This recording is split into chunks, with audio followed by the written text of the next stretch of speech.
Caustic, are you home? Mom called out as she walked in. Yeah, I'm home. Son, come to the kitchen.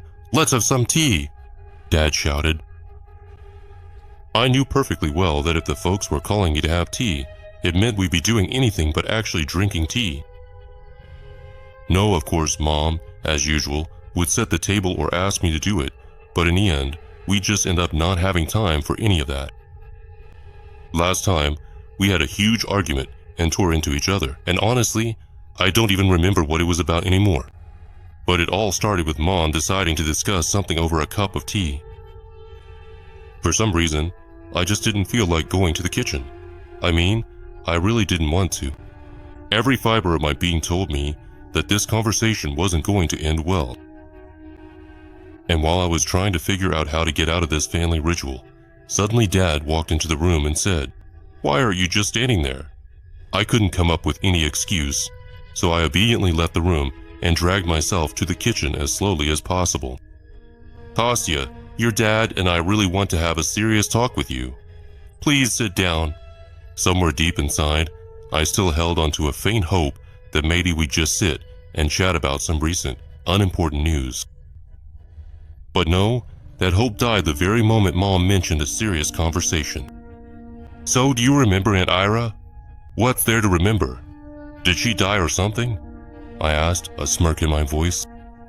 But when I saw how serious my parents' faces had become, I realized I'd hit the mark. "Wait, seriously?" "Yes. What happened to her?" "Hold on. How did that happen? We literally just saw her not long ago. We don't know anything yet. They found her hanging. She was already blue and stiff. Her Sasha was fussing around nearby. He's staying with Grandma in the village for now. But you see, Kostya, there's no school there and, well," Mom hesitated. "All right. Basically, what Mom is trying to say is that Sasha will be living with us now. We're not going to adopt him, of course, but we'll take him under guardianship." Wait, but what about? Where? What the heck is even going on? This news completely floored me. I was expecting anything but this. That's why I couldn't even string a couple of words together. "Well, Kostya, your father and I expected this kind of reaction. I understand. It's not easy for you to take this in. But think about it. He's just a little kid. He's only just started first grade. He never had a dad at all. And now he's lost his mother too. It would be really tough for him in an orphanage." "All right, fine. It's clear you're not going to ask me anyway. But how are we even going to live like this? Well, look, either you'll both sleep in the same room or you'll move into the living room. We'll transfer him to your school, and you'll bring him home after classes. He's still just a little kid, after all. And he'll go to his grandma's for all the school breaks. That's how it'll be for now. Fine, do whatever you want. My opinion doesn't matter here anyway." And this time, I turned out to be absolutely right. No one listened to me, and within a week, the little one had moved into our apartment. Even though I didn't mistreat him, I still talked to him coldly and kept him at arm's length. But Mom and Dad were dancing around him, indulging his every whim and fancy. Seeing how I treated Sasha, they did everything they could to pressure me and force me to be friends with him. But I just couldn't bring myself to do it. And because of that, conflict started to arise between us. I felt like a stranger among my own family. My parents were always at work as it was. And after work, they would take Sasha to all sorts of clubs and activities. I understood in my mind that I needed to somehow come to terms with it and adapt to the new circumstances. But something inside me just wouldn't settle down. One evening, things got so bad that my parents and I had a big argument, and I slammed the living room door and threw myself onto my bed. Strangely enough, no one tried to talk to me, and even when the whole family was gathered at the table, it was like they magically just forgot about me. I was so hurt, it felt like there was a lump stuck in my throat. To be honest, I was already on the verge of a breakdown, but I tried to hold myself together, so I just got lost in my phone, texting a friend and playing some dumb game. The clock showed it was just after 2, and I was already getting really sleepy. I put my phone under my pillow and had just closed my eyes when I suddenly heard the living room door quietly open.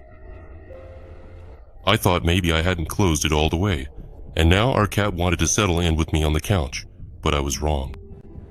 Sasha appeared in the doorway of my room. He just stood there in silence, shifting from foot to foot. I couldn't take it and spoke first. "What do you want?" "I just came to wish you good night. And don't upset Mom anymore. She's so good to you." I don't know why, but what he said made me so angry that I literally dragged him by the scruff of his neck into the hallway and then locked the door. Unbelievable. That little brat is going to teach me how to talk to my parents now. No way, that's not happening. I was literally shaking with anger. No matter how much I tried to calm myself down, I just couldn't. That little squirt just gets on my nerves, that's all. And the more time we spent side by side, the angrier I got at him. One day, I couldn't hold back and gave him a good smack on the back of the head. I didn't even really understand what for myself. It wasn't anything serious, but it was like something just snapped in my head. Right after that, I immediately realized what I had done. Sasha looked at me with his blue eyes, tears streaming down his face, and it hit me that because of my anger, an innocent child had just suffered. I felt so ashamed that, without saying a word, I rushed into the living room and locked myself in there. And when our parents came home, I expected them to come into my room any minute and start questioning me about what happened, but no, that didn't happen. And even when Mom asked him why he'd been crying, Sasha just said, "I just miss Mom." At that moment, I felt so ashamed that I honestly didn't even want to go on living. I couldn't think of anything better than to take him out somewhere the next day. I had saved up a little money, and it would be enough for movie tickets or maybe a toy. Yeah, I should take him to the local mall and let him pick something out himself, I thought before I passed out. Suddenly, I felt cold, so abruptly. The temperature was just like it was outside. I opened my eyes, but I couldn't really make anything out. The room looked familiar, except there was a human figure lurking in the corner. My heart skipped a couple of beats when, instead of words, only a moan came out of my mouth. And I couldn't get up either. It was like I was glued to the bed. Shit, what the hell is going on? I couldn't even turn my head, it just wouldn't obey me. Suddenly, from that very corner where someone was standing, a sinister laugh rang out, and then Sasha stepped out. I moaned again. "What's wrong? Can't talk?" he asked, his voice sounding strangely unlike his own. There was something frightening in that voice, something otherworldly. He leaned over me, and then I was able to see him in all his glory. On his childlike, delicate skin, there were tiny cracks. They were everywhere, at the corners of his mouth, under his eyebrows, on his cheeks. In fact, his whole face was covered in a web of crack. But that wasn't all. His eyes were pulsing. Sometimes they looked normal, and then the pupil would expand so much that it completely covered the iris. I honestly felt sick at the sight. I closed my eyes, when suddenly I heard my mom's voice. "Caustic, open your eyes." I don't know why, but I immediately opened my eyes and saw my mom's face changing. Now it was my dad leaning over me. "What are you staring at me for? Hand over your phone, now." In just a few moments, his face changed again, and once more the creepy Sasha lookalike was in front of me. I was already mumbling as loudly as I could, hoping my parents would hear me, but no one came into my room. "What's wrong? Can't talk? Imagine that. You can't even get up without help." "Well then, if you can't get up, just fall," Sasha said. And as soon as he said that, I felt a hole open up beneath me. The couch under me seemed to vanish, and the sheet sagged under my weight. The hole kept getting bigger and bigger, and soon my whole back was inside it. I tried to get control of my body somehow, but it was as if I was paralyzed. Soon my head slipped into the hole and hung there in that position. All my eyes could see was a black abyss and nothing else. I tried to scream, to flail my arms and legs, but the result was predictable. My body couldn't keep its balance like that for long, and I fell down. The last thing I managed to see was the evil grin on Sasha's double. I was falling with a whistle, instinctively tensing up, because I knew the fall would end sooner or later. And that's exactly what happened. A wild pain shot through my entire body. I felt with every cell how my bones were turning to dust, how my spleen burst, how something warm was spreading across my face. Suddenly, I recoiled from the ground. No, it wasn't the ground, it was something else. My fingers timidly touched the floor covering. At first, I ran my hands over the rough texture, and then suddenly realized it was laminate. Laminate? What the hell? This time, nothing stopped me from getting to my feet. I stood up and saw a familiar setting in front of me. Turns out, I just fell off the couch. To be sure, I pressed the light switch and realized that was exactly what happened. Only, a few red drops were found near the couch. Instinctively, I ran my palm over my face, and there was blood on my fingers too. As it turned out later, I had a bout of sleep paralysis and fell out of bed, breaking my nose. It was the middle of the night outside. My parents, of course, were sleeping peacefully. So I decided to deal with the aftermath of the nightmare on my own. And as I stood in the bathroom washing the fresh blood off my face with cold water, the door suddenly flew open and Sashka appeared in the doorway. "Holy shit!" I yelled in fright. "What are you doing?" "Nothing. Just broke my nose." "Why are you here?" Sasha didn't answer my question. He just stood there staring, as if looking right through me. "You probably had a nightmare." "Yeah," I replied, clearly reluctant.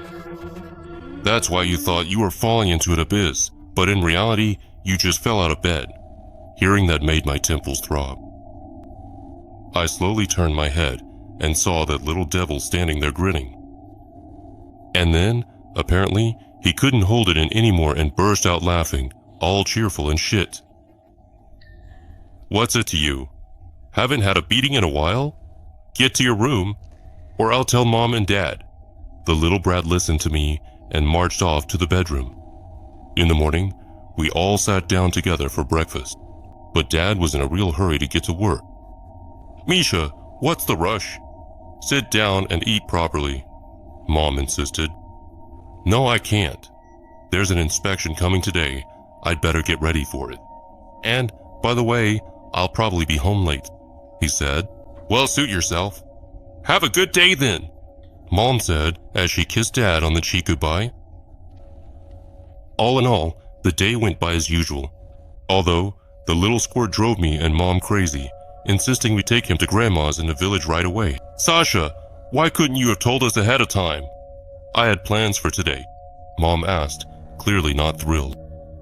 "I miss her so much, I really wanted to see her. What if she dies soon too, like Mom? She keeps saying she's not young anymore and her blood pressure is always acting up." And Sasha didn't get to finish his sentence before Mom cut him off and quickly agreed with him. Apparently, her heart just couldn't take it. Unlike Dad, Mom had the day off today. But instead of just lounging around at home, she took Sasha out to the countryside. His grandma didn't live all that far away, but getting there was a hassle. First, you had to get to our train station, then take a commuter train, and after that, take a bus to the village. No wonder there isn't even a school there. Dad didn't get home until almost 10 o'clock. But Mom still wasn't home. That's when Dad really started to worry and decided to call her. But her number was unreachable. I immediately told him that she had taken Sasha to his grandma's village. Luckily, Dad knew the old lady's number and decided to call her. Maybe Mom just stayed at her place longer than expected, or even decided to spend the night, and her phone just ran out of battery. When Dad finally got through, someone answered right away. "Hello," came a creaky old voice from the speaker. "Hello, this is Mikhail, your grandson's guardian. Tell me, is Svetlana with you?" "Oh, it's you, you rascal." Hearing this, Dad and I exchanged glances. "Your Svetka, that hussy, sent Sasha off alone, and then took off who knows where herself." "Wait a minute," Dad roared. "We can't find her. She's still not home. If she didn't see Sasha off, what if something happened to her?" "Something did happen. Your wife is a tramp. That's what happened." "Oh, shut up, you old fool," he shouted and hung up. I stood there frozen, feeling like I was neither alive nor dead, realizing things were really bad. Anything could have happened to her, and we didn't even know where she was, whether she was in a city or somewhere in the region. Dad apparently didn't know what to say either, and just as he was about to break the silence, the sound of a door lock clattering echoed in the hallway. "Spada, is that you?" "No, it's the Pope." "Of course it's me." "What kind of stupid question is that?" Mom answered irritably. "It's just that it's late. Where have you been?" "I was taking the little one to his grandma's." The rest of our conversation didn't really go anywhere. Mom was in a really bad mood. Honestly, I'd never seen her like that before. It was obvious that someone had really pissed her off. The next day, Dad went off to work again, but Mom wasn't in any hurry to leave. When I asked her why she was staying home today, she said she'd taken the day off. Around lunchtime, Mom called me into the kitchen. I figured we were about to eat, and I was right. There really were 2 plates of pasta and cutlets on the table. The sight made my stomach growl, and I practically dove into the food. After wolfing down a few noodles, I immediately speared a cutlet with my fork and, without breaking it apart, took a big bite of the fried meat. And suddenly something snapped against my teeth and jabbed my tongue painfully. I immediately spat everything out of my mouth and, to put it mildly, was totally shocked by what I saw. Right there in the chewed up meat was a needle. A real sewing needle. How did it get in there?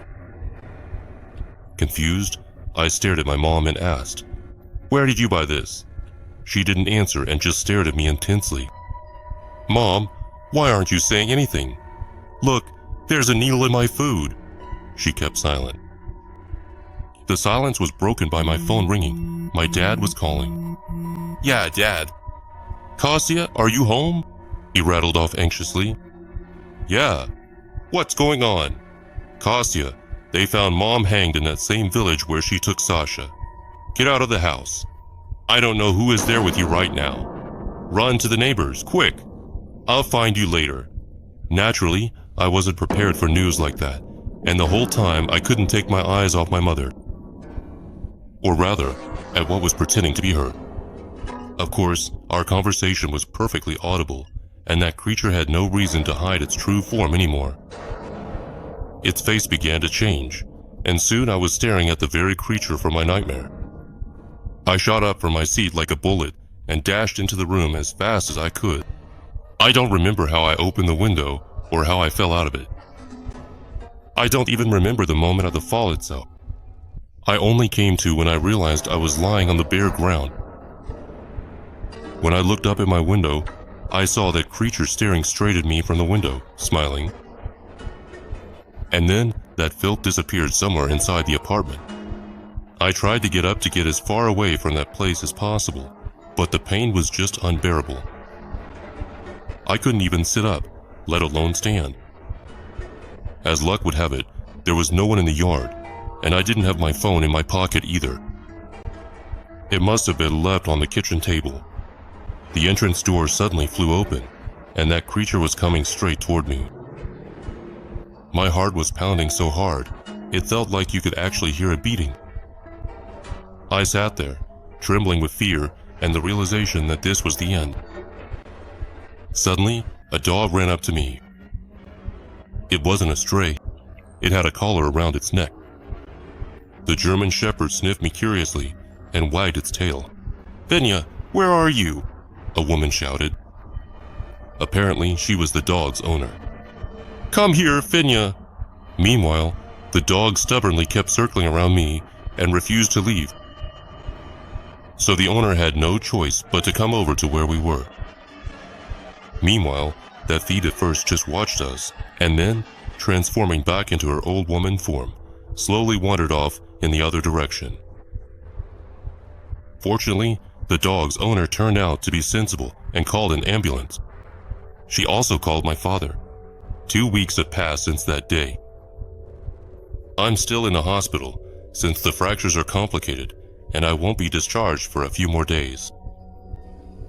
As for Dad, he moved to a rented apartment and gradually took all our things there. I just couldn't come to terms with the thought that Mom was gone. The worst part is that, according to the investigation, she took her own life by hanging herself in an abandoned house. There were no signs of violent death found on her, except that her eyeballs were missing. When Dad asked what could have happened for her to gouge out her own eyes, the investigator just shrugged and said that birds might have pecked them out.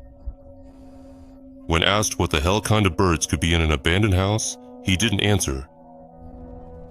By the way, Sasha's grandma also disappeared somewhere. Or rather, it was Sasha himself who disappeared, but the grandma is very much alive. Only, in reality, the old woman is gone.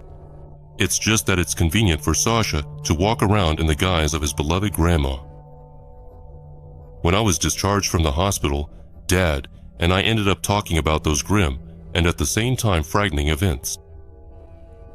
Dad told me something that shed light on everything that had happened. Lately, he and Mom had noticed some odd behavior in Mom's close friend. Supposedly, Aunt Ira had started believing in some kind of deity. Not in God, like us simple folk, but in some other weird supernatural thing. She drove Sveta and me crazy back then. Look, you're living your lives all wrong. Pray to this one instead. What's it called? Well, you get what I mean, anyway, and everything will work out for you. And did she pray? You think that's why she hanged herself? No, Kostya. After that, she moved on from words to action, so to speak. She started performing some kind of rituals. I don't really know what exactly she was doing, but she began going to the cemetery pretty often. She said she wanted to protect her son from the evil eye. But in the end, this is what happened. She's gone, and now our mom is gone too, and he himself disappeared as well. I don't know what kind of evil settled in his body, but just think of how many lives it ruined. And it could have been me who died too. I looked at the cast and just gave my father a brief nod, deciding not to tell him that Sasha is actually alive and well right now, living in his grandmother's body, who, most likely, isn't alive anymore either.